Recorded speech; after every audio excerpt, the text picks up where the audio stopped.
Hola, mujeres violetas del Perú. Mi nombre es Jorge Mora, soy el presidente de Magna Group y lo estoy saludando desde la ciudad espacial de los Estados Unidos, Houston.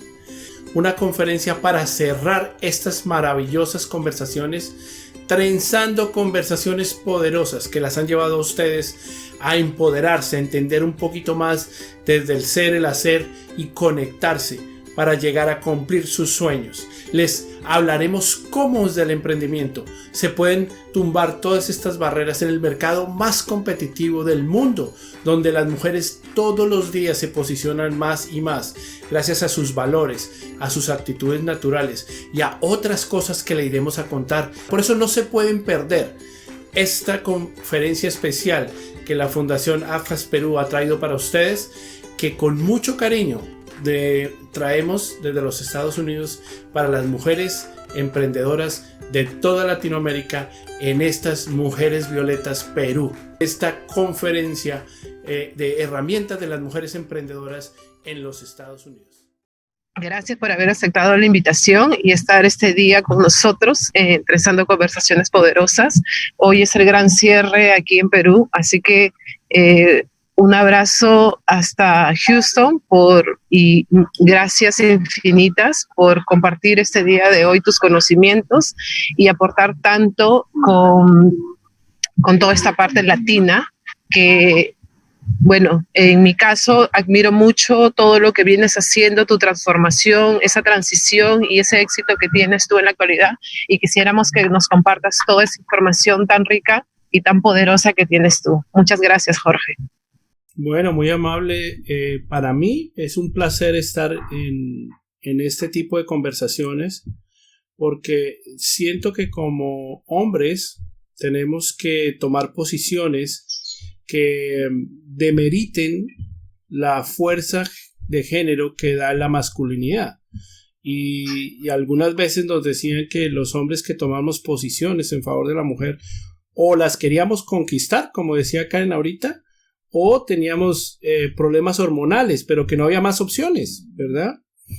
Y yo creo que el mandar mensajes claros de todos los valores que tiene la mujer y todas sus capacidades, con, como ustedes dicen, lo que son, pero también lo que están haciendo.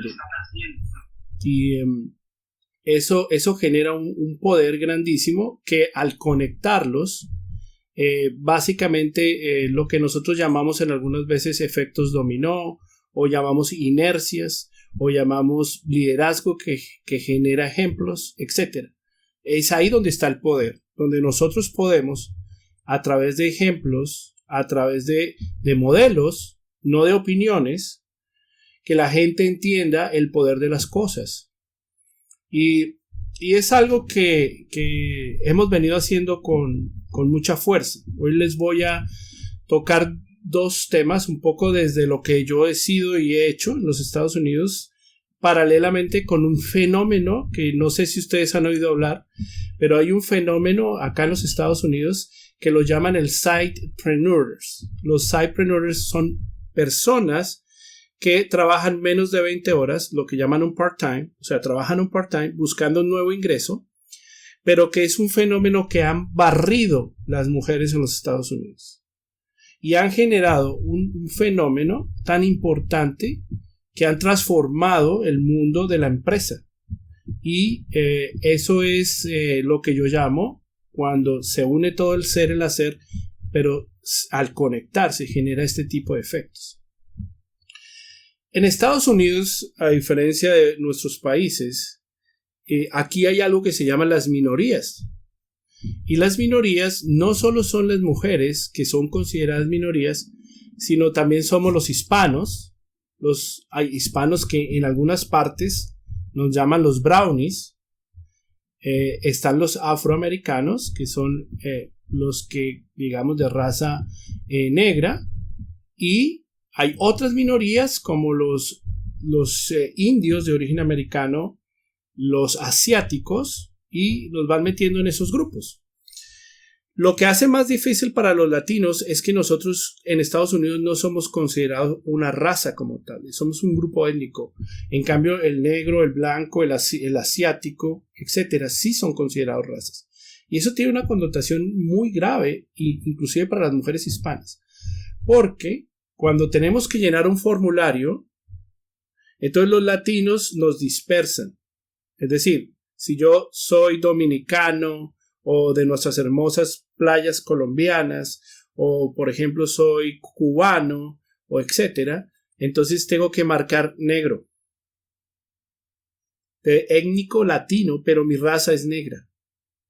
Y si nosotros venimos de andinos y de pronto tenemos algún sentimiento de sentirnos un poco más étnicamente seleccionados o bendecidos, entonces colocamos blanco.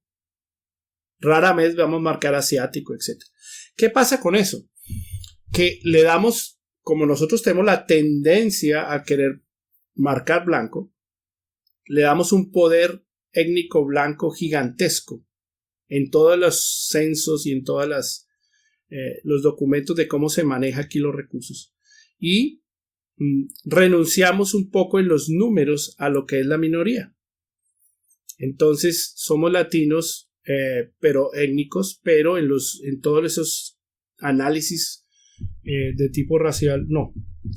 Ahí es donde la mujer toma un valor gigantesco, porque ella sí es declarada minoría en los Estados Unidos independientemente de su condición, raza, etc. Es una ventaja astronómica que no tenemos los hombres. Entonces, la mujer es considerada minoría, inclusive la mujer que sea nativa, la mujer que sea blanca, la mujer, etc. La mujer es considerada minoría en los Estados Unidos. Entonces, cuando yo llegué aquí en el año 2000, yo completé 20 años ya en Estados Unidos. Cuando yo llegué aquí en el año 2000, llegué como funcionario de las Naciones Unidas, como gerente de proyectos, y trabajaba en la lucha de la pobreza en Colombia, en los anillos de pobreza que se generaron por efecto de la guerra alrededor de la capital. Un proyecto gigantesco, la creación de hospitales, el acueducto, el alcantarillado, vías, todas las necesidades básicas. Estamos hablando de megabibliotecas, el sistema masivo de transporte de la ciudad, etcétera, se generó a través de este proyecto en el año 99 y 2000 en la capital. Y cuando llego a Estados Unidos, en teoría esto de la pobreza, pues la verdad, no podía yo ver los niños descalzos o las viviendas de lata que uno podría llegar a ver en estos asentamientos, sino que aquí esa pobreza no existía. Pero había algo que era aún más difícil de digerir en una sociedad como la americana, y fue ver a nuestros latinos y latinas profesionales, hasta con maestrías, limpiando pisos, limpiando baños, y en cierta forma encontrar que la pobreza no solo estaba determinada solo por el hecho de un ingreso monetario, con el efecto que tenía que uno profesional y digamos que con cierta trayectoria estuviera haciendo eso. Había un efecto psicológico de disminución personal, empatía, etcétera, que era difícil de digerir. Entonces, cuando yo vi eso, prácticamente me marcó y me dediqué a cambiar esa realidad en los Estados Unidos. Desde el año 2000 me dedico a luchar por el profesional hispano, que lo llamamos aquí el brain waste, que quiere decir la pérdida de cerebros, porque si hay vamos a suponer una abogada o una médico en Perú que se viene a Estados Unidos a buscar oportunidades, pero aquí viene a limpiar casas, que no tiene nada de meritar, pero puede estar en una situación real como profesional si lo quisiera. Entonces esa mujer, ese cerebro se pierde en Perú, que deja de tener un médico, o deja de tener una abogada, o deja de tener una profesional, y también se pierde en Estados Unidos, porque aquí no ejerce la profesión. Entonces esa pérdida de cerebros se volvió una lucha, porque además había todas las condiciones alrededor en cuanto a las minorías para discriminar, para hacer a un lado.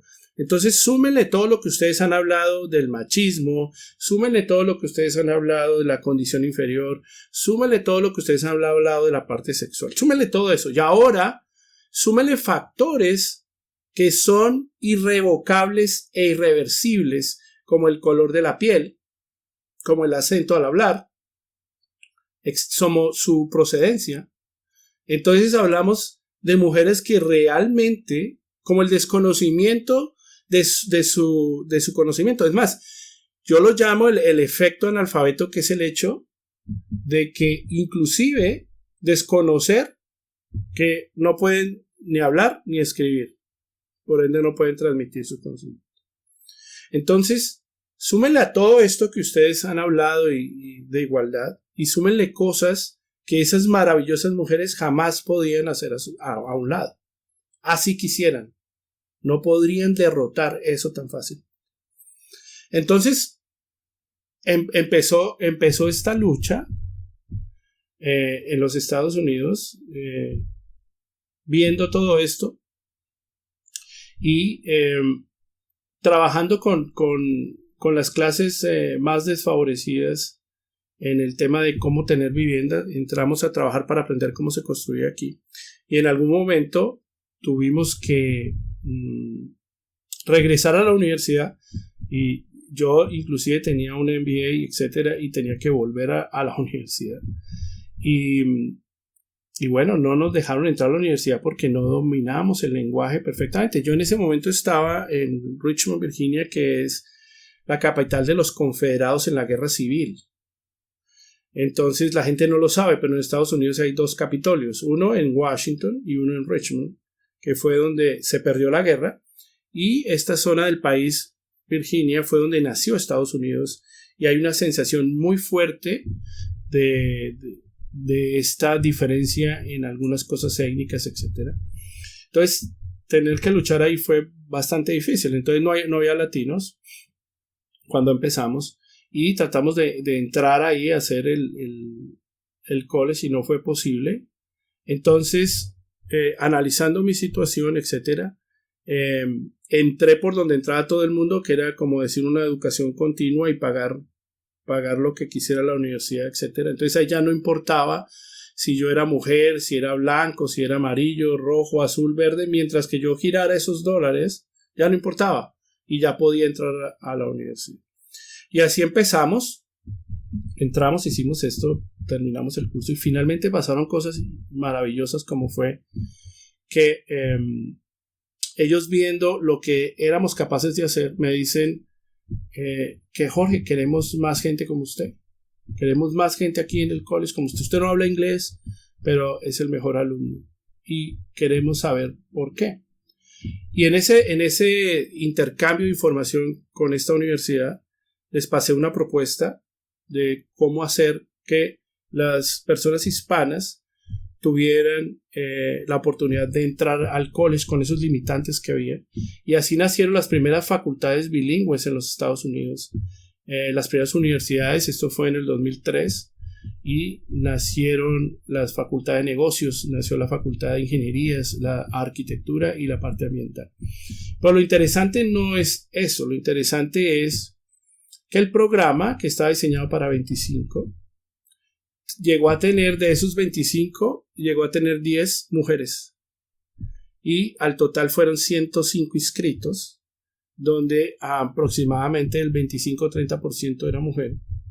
Tuvimos estudiantes mujeres que se movieron desde Connecticut hasta Virginia por el college, porque no había ninguna otra parte en los Estados Unidos que se pudiera hacer esto.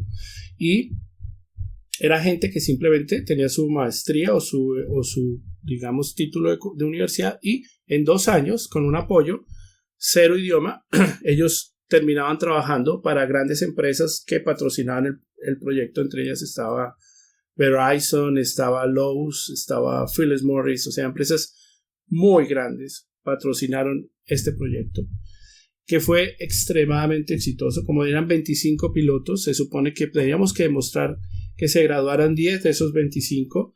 Terminamos teniendo 107 porque todos donamos nuestro tiempo. Yo fui nombrado director del programa y se graduaron 87 de esos 107, entre cuales habían aproximadamente 25 mujeres.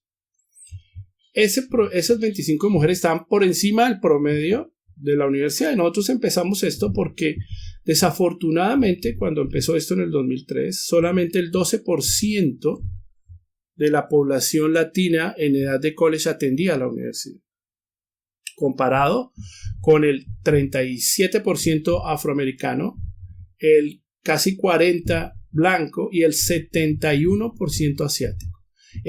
Éramos el hazmerreír del sistema educativo universitario de los Estados Unidos. En ese momento se creó esto para impactar. Hoy son 200 programas a lo largo y ancho de la nación. En el 2005 obtuvimos el Premio Nacional de Educación en Estados Unidos y hoy la comunidad hispana, el 34% atiende en edad de college la universidad y tenemos ya muy cerca a los afroamericanos, que es el 37%, aunque los asiáticos nos siguen duplicando. Pero hemos avanzado muchísimo en este logro. Y de esto, de la Facultad de Negocios que fundamos en el 2004, nació la primera incubadora bilingüe en los Estados Unidos, también en Richmond. No nació en Miami, ni en Nueva York, ni en Los Ángeles. Nació donde no había latinos, pero era donde había ganas de tumbar todas estas limitaciones. Y nació este primer centro de asistencia del gobierno. Y fue maravilloso porque empezamos a ver todas estas emprendedoras, obviamente hombres también, pero todas estas emprendedoras llegando a solucionar su situación en un país donde había oportunidades, pero empezando a dejar de un lado todas estas barreras que hemos venido hablando. Y las barreras que se ponían y que querían tumbar iban mucho más allá. Mucho más allá. Ellas querían aprender idioma, querían aprender a hacer negocios, querían volverse independientes. Porque había una cantidad, y existen una cantidad de estudios que demuestran que el dinero que se le entregue a las mujeres siempre lo administrarán de una manera más eficiente que el dinero que se le entregue al hombre. Y que ese dinero además generará más riqueza y menos pobreza en la familia, en el núcleo familiar. Y generará más educación en la segunda y tercera generación. Entonces, el gobierno, al entender todos estos factores, asumieron claramente el por qué es tan beneficioso que las mujeres sean emprendedoras, porque tienen la capacidad de generar más riqueza que el hombre, desafortunadamente para nosotros y afortunadamente para las familias y para ellas. Las Naciones Unidas, en las cuales fui parte, tenemos estudios donde se ve claramente algunas de las cosas que ustedes mencionaban, como por ejemplo que el pago a la mujer empresaria no necesariamente genera decisiones económicas al interior de la familia. Y por eso, y por ende, entonces todavía existe cierta influencia en las decisiones del dinero de la mujer. Entonces, esto ha ido poco a poco cambiando al punto del fenómeno que se viene estudiando desde el 2014. Pero yo siempre he pensado, ya les decía, que las barreras que se ven en Estados Unidos, como les cuento, la parte racial, etcétera, etcétera, son barreras mucho más difíciles de vencer que otras barreras emocionales. Y eso lleva a la mujer a sacar lo mejor de sí, a sacar toda esa capacidad que tiene y voltear todos estos factores a su favor. Nosotros tuvimos la fortuna de, con esta apertura de las universidades en el 2004, de ser nombrado comisionado de asuntos hispanos del estado de Virginia y entender muy bien toda la situación que hay alrededor de la población hispana, el por qué nuestras enfermedades son inclusive diferentes. Y aquí estamos hablando del Perú y a otros hermanos, pero por ejemplo la población latina mexicana tiene grandes problemas de cirrosis, por ejemplo, que no tiene la población general americana. Y los cubanos tienen problemas y puertorriqueños, problemas de tabaquismo, y etcétera. Entonces, la mujer latina, y estoy hablando que esto es más del hombre, obviamente, la mujer latina termina además enfrentando otros retos culturales que ocurren en Estados Unidos cuando se extraen del entorno que hay en nuestros países.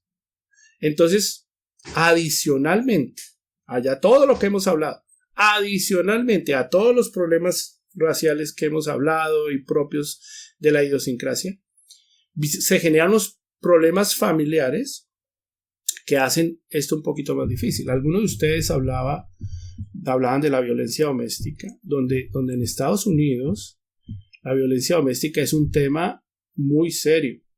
Aquí las personas pierden sus estatus legales, son deportados solo por un hecho mínimo, son arrestados por un hecho mínimo de violencia doméstica.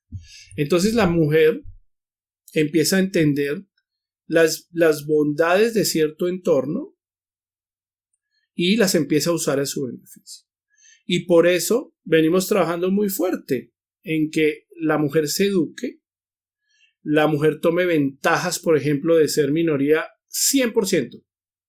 No importa inclusive si es americana, es minoría, cosa que no es el hombre americano, etc. Entonces enseñarle todas estas ventajas y llevarla al terreno donde más puede derrotar y hacer uso de esas ventajas, que es el terreno empresarial, donde había muchas limitaciones en el pasado.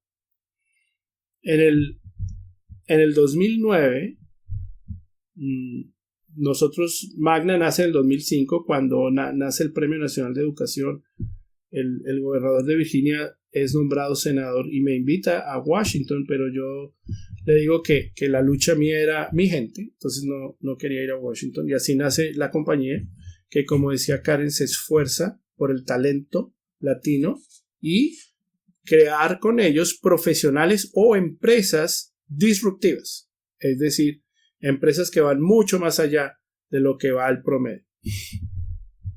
Y hemos aprendido a lo largo de todos estos años a crear ese tipo de impacto y proyectos, pero aprendiendo de las luchas fuertes. Y tuve una experiencia muy personal que se las voy a compartir. Corría el año del 2009, nosotros estábamos inclusive ya en la construcción, porque yo he sido constructor todo el tiempo. En la construcción estábamos reparando museos emblemáticos en los Estados Unidos, que es la categoría máxima de construcción que hay en el país. Estamos reparando la tercera corte más antigua de los Estados Unidos, que inclusive los planos, imagínense, eran fotos de la guerra civil que amarraban caballos, etcétera. Entonces había que renovar el edificio, etcétera, con unas condiciones muy, muy estrictas. Y estando ya en ese nivel, totalmente consolidados, logrando catapultar el talento en los Estados Unidos latino, me detectan una enfermedad que me generó la ceguera. Y entonces llega uno y dice, bueno, ¿ahora qué hacemos? Y fue así, claro, la reunión de qué hacemos fue o nos compramos un perro y unas gafas oscuras, un bastón, o damos la batalla. Y la dimos y nos lanzamos. Y lo digo porque la mayoría del equipo eran mujeres. y ver esa sensibilidad a la situación, ese deseo de crear una familia y de salir adelante, era muy difícil de transmitir a los empresarios hombres. Y fue increíble cómo luchamos 6 años, hoy en día salimos adelante, pero fueron 6 años muy difíciles. Pero les cuento que en esos 6 años, por ejemplo, en el 2009, todas nuestras comunicaciones eran igualitas a las de la pandemia. Nosotros hacíamos todo por teletrabajo, todo por telellamadas, toda la plataforma de la compañía se puso digital a raíz de una situación de crisis. Y las crisis las vivimos cada uno todos los días. La pandemia que hoy nos lleva es a una situación que tenemos entre todos, pero que se vuelve la oportunidad. Estando en esta situación, nosotros viene el Katrina, y nosotros, el grupo se unió y desarrolló un proyecto para los Estados Unidos con el Katrina, el cual obtuvo un premio acá en los Estados Unidos. Posteriormente, hacia el mismo tiempo, unos meses después, a raíz de haber desarrollado esto, porque el gobierno había hecho un concurso de compañías que generaran, a raíz del mayor desastre social de los Estados Unidos que fue Katrina, soluciones y una evaluación de por qué había ocurrido, siendo eso un poco la especialidad de nosotros al trabajar megaproyectos. Hicimos esto, inclusive la Cruz Roja Mundial hoy utiliza indicadores que nosotros desarrollamos para Katrina, y el estar ya montada la infraestructura nos permitió desarrollar la propuesta para Haití, de reconstrucción Haití del gobierno colombiano, que fue premiada por la OEA y recibió un premio Holcim. Pero estamos hablando que nosotros teníamos dificultades para sostenernos a través de la situación que estaba pasando. Y vimos que la mujer responde a todos estos temas de una manera completamente diferente que el hombre. Está naturalmente preparada. Nos las entrenan 9 meses para entender el valor de la sensibilidad, el valor de la responsabilidad de una vida, en la conectividad, esas sensaciones que van más allá. Y como yo no tenía la posibilidad de ver todas esas cosas, aprendí muchísimo con mis otros sentidos de lo que es no ver esa diferencia de género, sino ver diferencias de resultados y cómo enfocaban esos resultados. Entonces, con mi historia propia, aprendí cómo empresarialmente la mujer enfoca todo diferente del hombre. Y el tiempo me iba a dar la razón. Y ya se está viendo. Porque el fenómeno que estamos hablando es precisamente la cantidad de mujeres que lo que creían una debilidad, que es se retiran más temprano por todo este tema de concepto de que son débiles. Entonces toca retirarlas más temprano del mercado, si están laborando o algo así, porque ellas se acaban más rápido y etcétera. Entonces ese era el concepto. Resulta que este fenómeno del Cypreneur, este fenómeno es maravilloso porque la mujer descubrió que no está lista para retirarse tan temprano y empezó a crear, a pesar de recibir una pensión, un retiro, empezó a crear microempresas o empresas o cosas, digamos, en un tiempo parcial, porque no estaban listas para retirarse. Lo interesante de esto es que empezaron a obtener cosas que no tenían antes.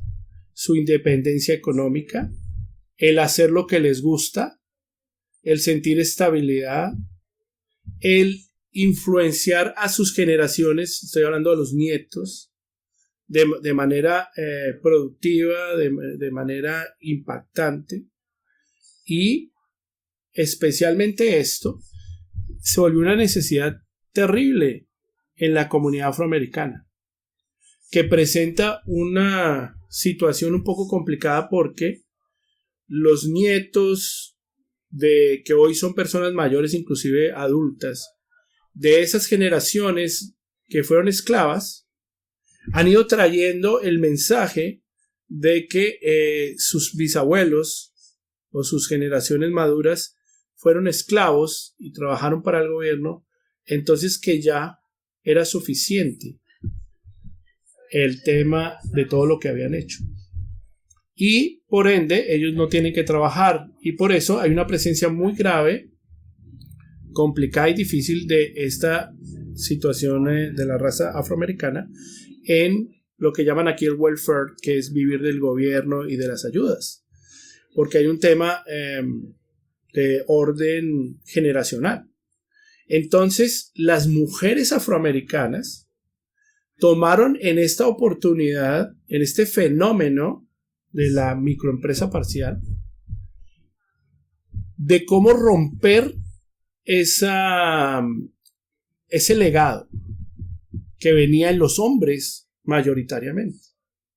Entonces, ese legado empezó a romperse a un punto que en el estudio del 2014-2019 decía que la mujer afroamericana tenía, entre el periodo del 2014 y 2019, incrementó su participación empresarial en un 99%. La cifra más grande en toda la historia empresarial de los Estados Unidos.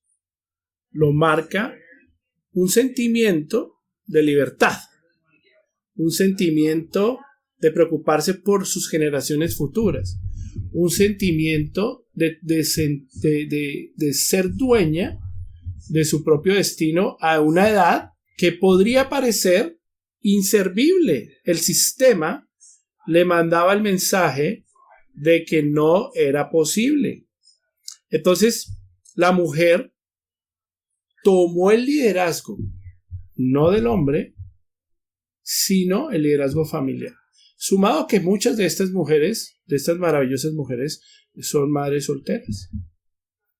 Pero la figura de la grandma que ustedes pueden ver en todas las películas, inclusive hay algunas que son hasta jocosas, con la abuelita afroamericana, heroína de las películas, etcétera, es porque ellos tienen esa figura muy arraigada por eso estoy diciendo que la generación trae el mensaje de todo esto, ustedes ven películas como Manejándole a Mr. Daisy, todas estas películas donde la mujer afroamericana es parte de, viene muy arraigado. Entonces ellas tomaron este liderazgo y marcaron la historia de la parte empresarial en los Estados Unidos. Cuando el resto fue tal la influencia que el resto del emprendimiento afroamericano creció el 50%. Cuando antes había inclusive cifras de un solo dígito. Entonces empezamos a descubrir la mujer no solo como estoy haciendo esto, sino cómo se conecta con el resto de la sociedad y la arrastra. Porque el resto es el resto. Hombres, mujeres, abuelos, todas se ven influenciados por alguien que puede llegar a incrementar el doble de su presencia en emprendimiento en los Estados Unidos, hablando que estas mujeres, recuerden, tienen otras muchas cargas de las que ustedes han comentado, porque tienen problemas raciales, problemas generacionales y otros modelos y estereotipos que no enfrentamos en nuestros países. Entonces, ¿qué llega uno a concluir?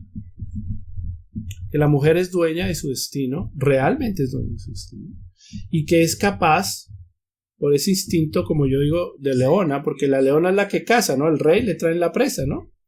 Eso está en la naturaleza, eso no me lo inventé yo. Pero no lo uso como un tema machista, sino estoy diciendo todo lo contrario. Está en la naturaleza de la mujer derrotar absolutamente todas esas barreras, donde yo considero que la mayor enemiga de la mujer es la mujer misma. Porque yo le decía a muchas de las personas que trabajaban conmigo, inclusive en Colombia, mujeres, que a veces tenían esas presiones que ustedes han hablado en todas estas conferencias a lo largo de Latinoamérica, en las de Colombia, en las de Argentina, Uruguay, ahora en las de Perú. Estas mujeres, además de todo esto que tenían que pasar, yo les decía, no puede ser posible que yo, un hombre, del que se supone soy tu enemigo, crea más en ti que tú misma. Porque si eso llega a ser así, tú contradices la naturaleza de toda tu teoría. Porque si yo soy el subyugador y yo creo más en ti, quiere decir que tú no estás a la altura de vencer lo que yo te estoy poniendo como para subyugarte. Entonces, es maravilloso ver cómo la mujer, con esta figura, este fenómeno que además nadie habla, ¿sí? Porque yo tengo la fortuna acá de ser mentor de la red de apoyo emprendedora más grande que hay en los Estados Unidos. De hecho, soy el director de la parte de educación en español y del capítulo diamante de esa asociación en el tema español. Pertenecemos a ese capítulo que es SCORE acá en Houston. Y obviamente tenemos acceso a toda la información del gobierno. Y no se habla de este fenómeno. Pero sin embargo, la prioridad en el 2020 de todos los recursos del gobierno de los Estados Unidos en términos empresarial son las mujeres. Y se llama a través de inclusión. Oigan esta cifra que les voy a decir. Por cada dólar que se está invirtiendo de parte del gobierno americano en estas empresas, el gobierno está recibiendo $30 en impuestos. ¿Se imaginan la capacidad económica de lo que estamos hablando? De solo vencer sus propios temores y sus limitaciones.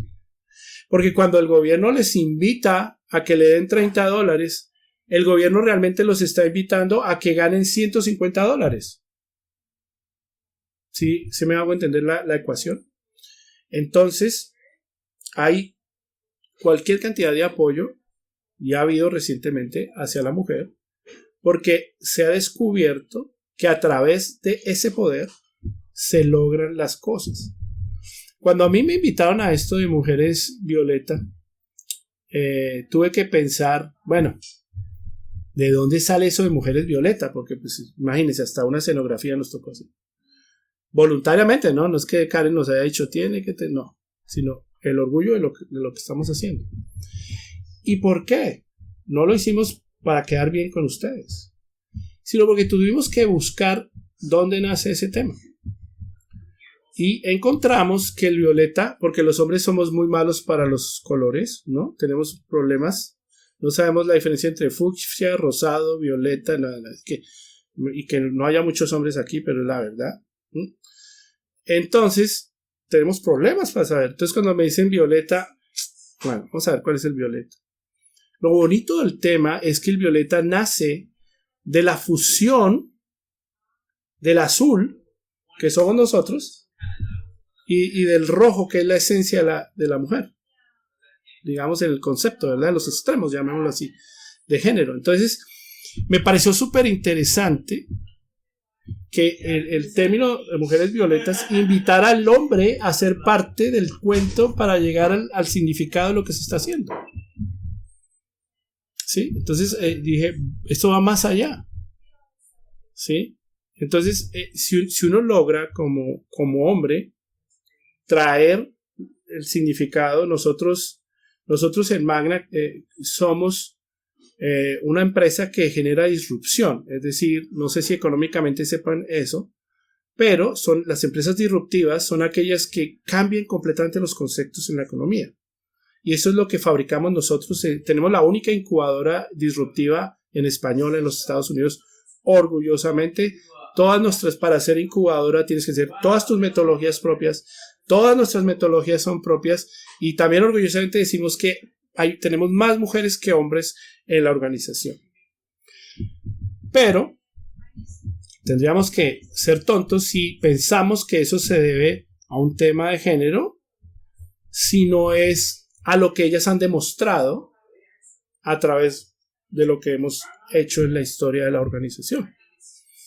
Entonces, ¿qué veo yo yendo a la historia de Mujeres Violeta cuando me tuve que ir, ¿sí?, a marzo de 1908 o algo así, ¿verdad? Y entonces había una fábrica, ¿verdad? Y había un poco de mujeres peleando sus derechos, que ellas consideraban sus derechos en ese momento. Porque una de las cosas que yo aprendí acá en Estados Unidos es que toca escuchar las necesidades de los otros, porque cada uno tiene necesidades de acuerdo a su entorno, de acuerdo a su realidad y a su lucha.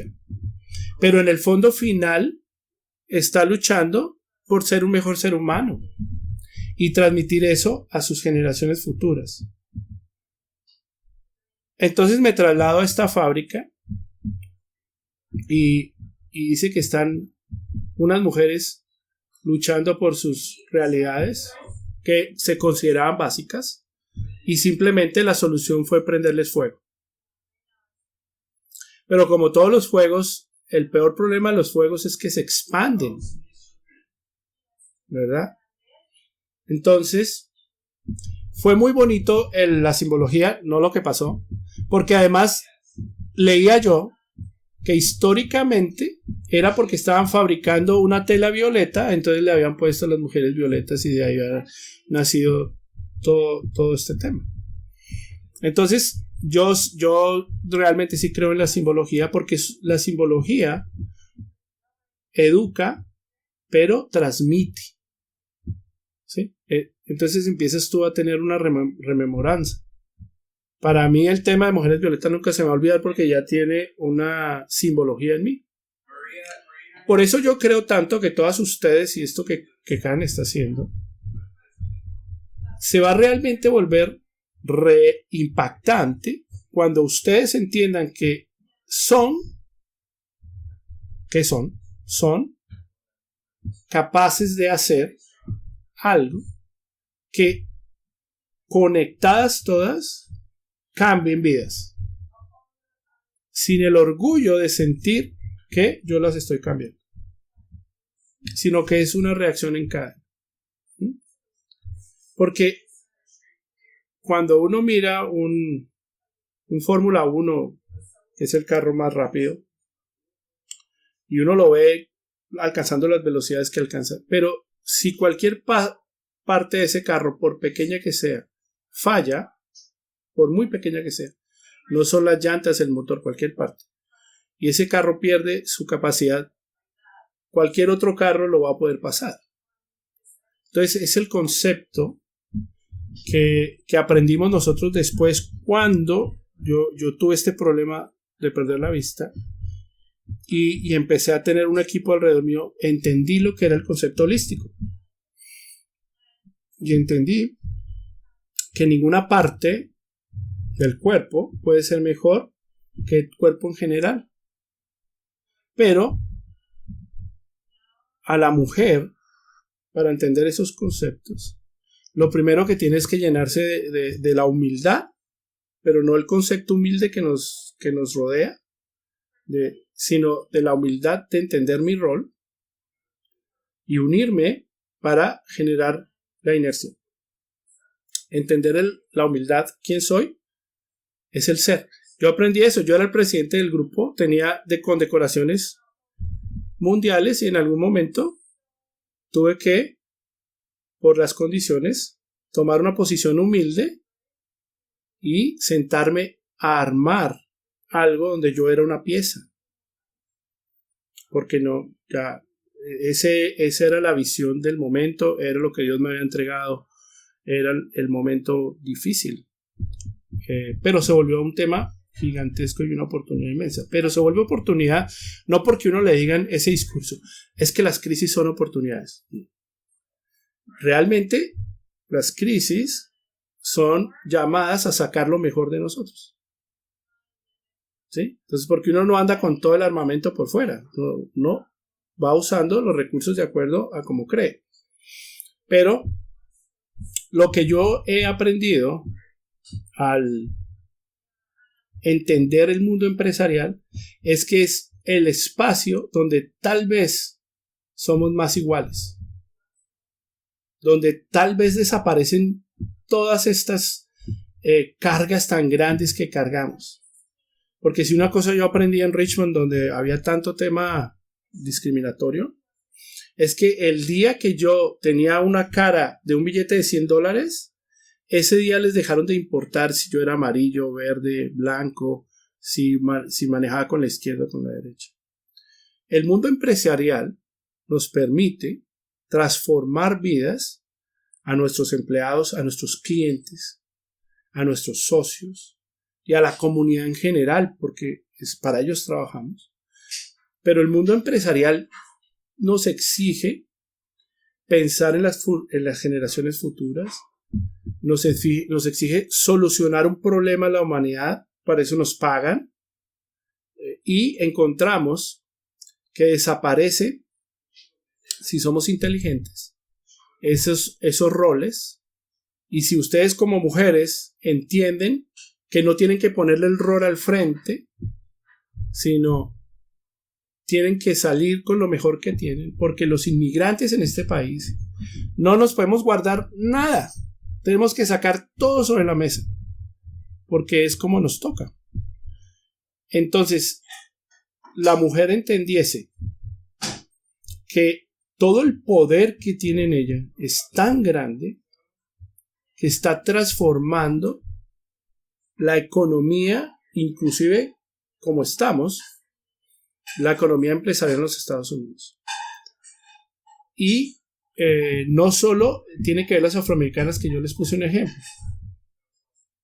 pero las asiáticas, por ejemplo, que son las más disciplinadas, llegaron a crecer un 63%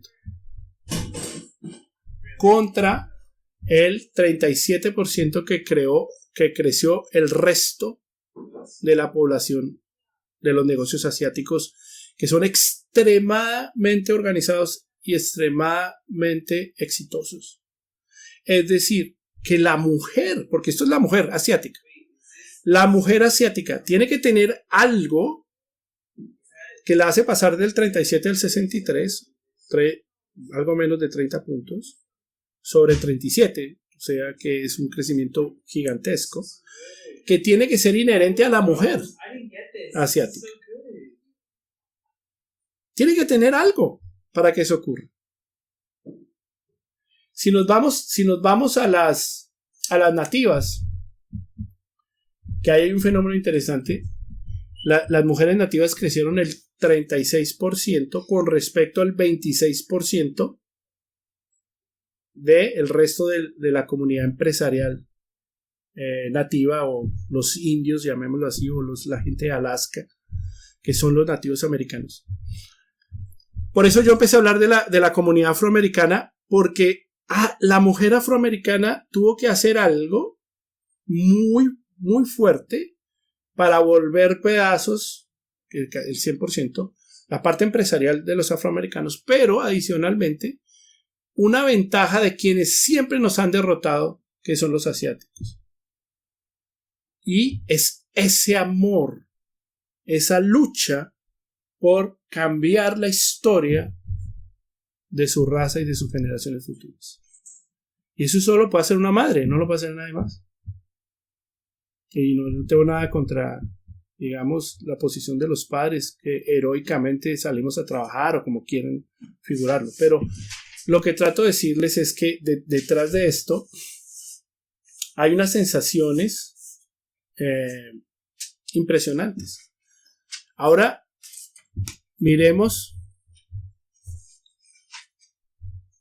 que la mujer nativa aquí, gringa, llamémosla gringa para que nos entendamos, solamente creció en el mismo periodo el 12%. Tiene que haber algo entre esas otras mujeres. ¿Qué hace que una mujer afroamericana logre 8 veces más éxito empresarial que la blanca? Y recuerda que este es bajo los parámetros de ese part-time que estamos buscando dignidad, estamos buscando nuevos ingresos, etcétera. Muchas de ellas son retiradas, en fin. Es esa pasión de, al parecer, descubrir, como cuando uno tiene sed y prueba el agua fresca, fría o a temperatura ideal, es descubrir eso y saciar una sed gigante. Entonces, yo las invito a que tomen conciencia de quiénes son como seres humanos, de toda la capacidad que tienen, porque muchas como ustedes, en condiciones mucho más difíciles que ustedes, a pesar de que están lo digo mucho más difíciles, no porque Estados Unidos no sea un país rico, todos lo sabemos, y ahorita estamos pasando momentos difíciles como todos.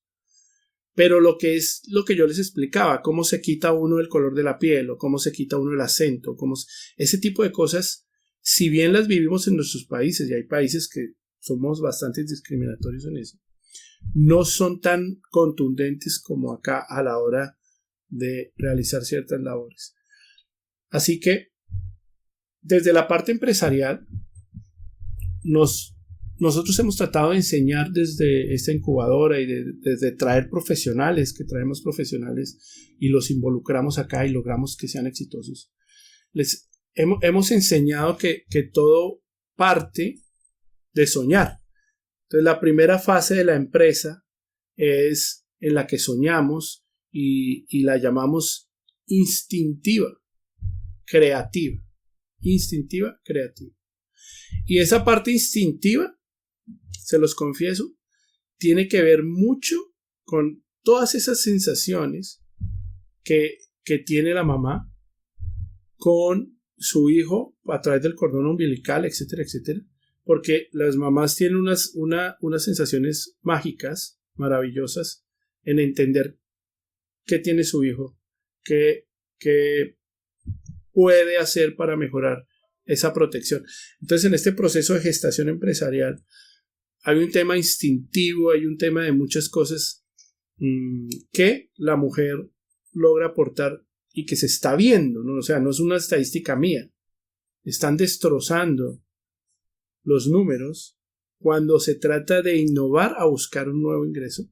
Y la parte creativa, llamémosla así, es la parte de pensar un poquito más. Después vienen otras fases de la compañía, que es la parte de conseguir margen, después la parte de crecer, de ser resiliente, etcétera, etcétera, que no es el objeto de esta conversación, pero que sí demuestra que esa gestación de la empresa, por algún motivo, se está valorando mucho el aporte de la mujer en resultados. Para resumir, siempre las mujeres van a encontrar un oasis de igualdad, de retos, de proyección, de capacidad de unirse, de generar riqueza, de generar comunidad, de generar un mejor futuro para su familia, etcétera, en el mundo empresarial. Y es por eso que con ARPAS Perú y con Cindia tenemos un proyecto muy bonito que nosotros acá en Maga tenemos un programa que lo llamamos Woman Prenda, Woman como en inglés, y prenda porque es de prender, o sea, de iluminar, entonces es la unión, porque en inglés dirían wow, emprenda como emprenda con wow, y en español es una mezcla de mujer que prende, ¿no?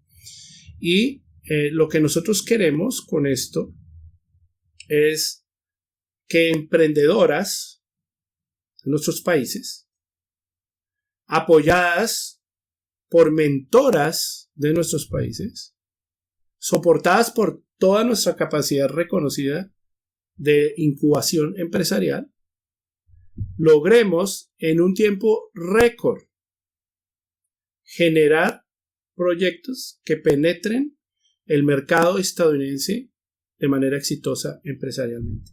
Solo mujeres, o sea, para que no haya ahí pues nada.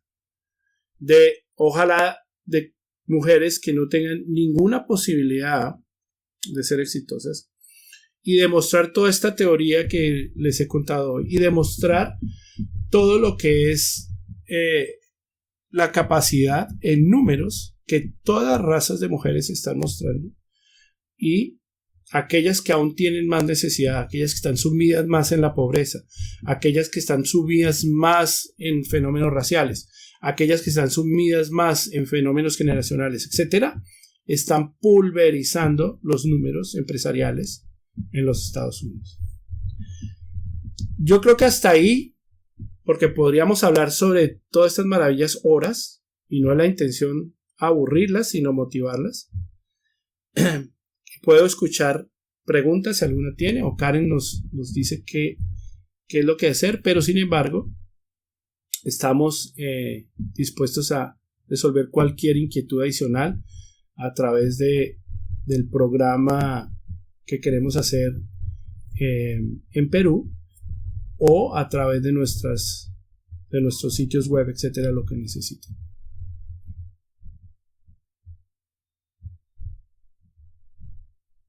Creo que estás sin sonido, Karen. Ya, perfecto, qué pena. Gracias, Jorge. Pues primero agradecerte esta conversación tan bonita que nos ha permitido entender cuál era el panorama de cuando llegaste a Estados Unidos hace 20 años, cuál es el panorama frente al rol de la mujer, cuál ha sido la oportunidad para poder trascender, y cómo de esta manera se ha venido pues como empoderando y cómo ha venido ocupando un lugar mucho más determinante las mujeres latinas y las mujeres, como tú dices, o sea, como esas mujeres de, entre comillas, o color o no color. Eso es muy bueno, muy interesante, muy bonito. Te agradezco mucho que hayas buscado por qué el violeta, y tú dijiste algo que es lo que vamos a abordar ahorita en la conversación que voy a iniciar en México, y es la necesidad de podernos vincular como las mujeres, la necesidad de podernos fortalecer y de podernos, como denominamos en Mujeres Violeta, trenzar. No sé si alguien antes de dar cierre quieran tener alguna pregunta para Jorge, algún comentario, porque ya estoy dando el paso para quienes acaban de conectarse de México. Estamos el día de hoy haciendo el cierre en Perú. Entonces, si alguien quiere comentar algo, este es el momento. No sé, Cintia o alguien que estuvo en la conversación de Jorge. Yo quería acotar algo, más que nada porque Jorge habló mucho de las cargas. Entonces, contarle que nosotros el año pasado presentamos en Uruguay y después en Cartagena, en el Foro Económico Mundial, la propuesta de localizar los objetivos de desarrollo sostenible con perspectiva de género, basándonos en la física. De la misma manera que la capacidad de un puente se mide por el punto más débil, proponemos que evaluemos si la calidad de vida de una sociedad no debería medirse por la mujer, que es uno de los grupos de interés o de los protagonistas de la sociedad más vulnerables. Hay otros, ¿cierto? Pero la mujer es la que genera mayor escala. La mujer, está comprobado que el hombre genera escala desde la familia al mercado. La mujer lo hace desde la familia, mercado, comunidad, país, planeta. Además, es más de la mitad de la población del planeta y es la matriz de los 7.000 millones de habitantes. Digo, estas son algunas consideraciones desde la física, desde la biología, que ponemos a evaluar en casos como el tuyo, que se van a dedicar a proyectos dedicados a la mujer. No lo decimos, también es una teoría que, bueno, la empezamos a fundamentar y nos encontramos con mucho más aprobaciones y con mucho más fundamentos de los que comenzamos inicialmente. Te lo dejo para que lo evalúes y lo conversemos después. ¿Puedes comentarnos algo ya para este cierre en Perú? ¿Cómo están? Si pudiera activar mi cámara, verían dónde estoy. Desde donde estoy, y justo lo que Jorge ahorita nos hablaba y nos decía de esta importancia de la mujer y el valor de la mujer, y de todo lo que pueda hacer posible la mujer. Ahorita estoy haciendo en simultáneo muchas cosas, escuchando a Jorge porque no me podía perder la ponencia, y estoy ahorita transitando porque estamos llevando ayuda a las personas con una alianza entre la municipalidad provincial, en la ONG, la policía, las Fuerzas Armadas, tratando de, en esta situación que estamos viviendo, dar un poco de sosiego a la gente de extrema pobreza. Y en su gran mayoría son mujeres, y cómo nos preguntan cuándo se levanta esto, cuándo salimos a desarrollar nuestras actividades, porque necesitamos necesitamos seguir valiéndonos por nosotras mismas. No nos gusta que nos estén dando cosas, pero ¿qué podemos hacer? Porque estamos limitados, porque la salud es primero. Basada en esta perspectiva y sumando lo que decía Jorge, ¿no? Que como la mujer quiere ya salir a desarrollar sus labores, tan igual como los varones, pero quieren ya generar competencia y generar ingresos para su hogar y no estar sentados en casa, y aquí en Perú se ha ampliado hasta el día 11 de mayo la cuarentena, así que ahorita, bueno, en el transcurso del día nos hemos enterado de ello. Y bueno, yo transmitiéndole a estas ciudadanas la información que Jorge nos ha estado diciendo, y qué tan importante es esta plataforma para poder ayudar a las personas y darle mayor información sustancial que a ellos les pueda sumar. Así que, Jorge, muchísimas gracias por haber aceptado el estar el día de hoy en este gran cierre. Sé que por toda esta situación que estamos viviendo, todos estamos tratando de ver cómo salir y cómo aportar. Y gracias por haberte sumado y por haber decidido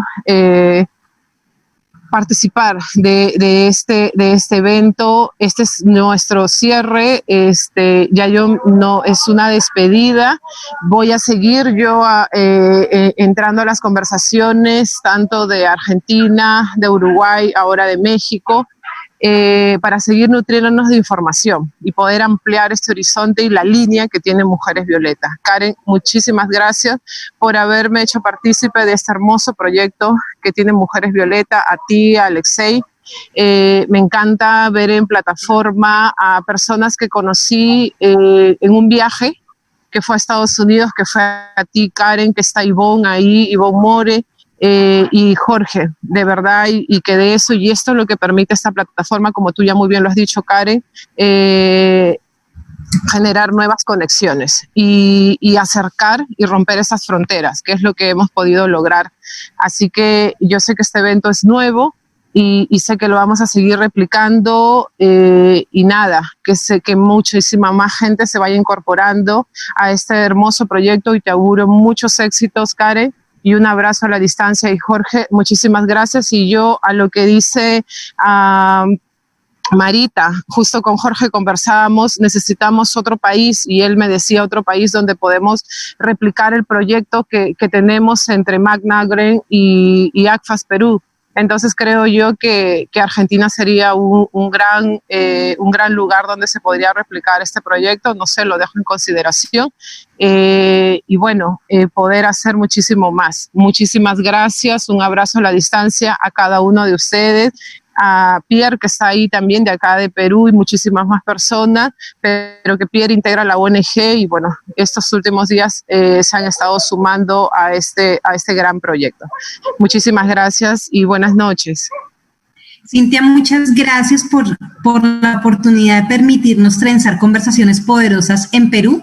Hoy estamos finalizando nuestro segundo grupo de país como tal. Primero fue Colombia, lo finalizamos el 15 de abril y hoy 22 estamos cerrando Perú. Gracias por permitirnos ser el primer país donde tuvimos la oportunidad de salir, de comenzar a trascender fronteras para trenzar conversaciones poderosas. Jorge, mil gracias, qué dicha, qué gusto verte. Nos veremos nuevamente en las conversaciones poderosas en Estados Unidos, de la mano con Ivonne Moré. Vamos a estar trabajando y vamos a estar trenzando conversaciones poderosas a partir del 1 de mayo para que todos ustedes también sepan. Y quienes quieran continuar, este es el inicio para las conversaciones de México.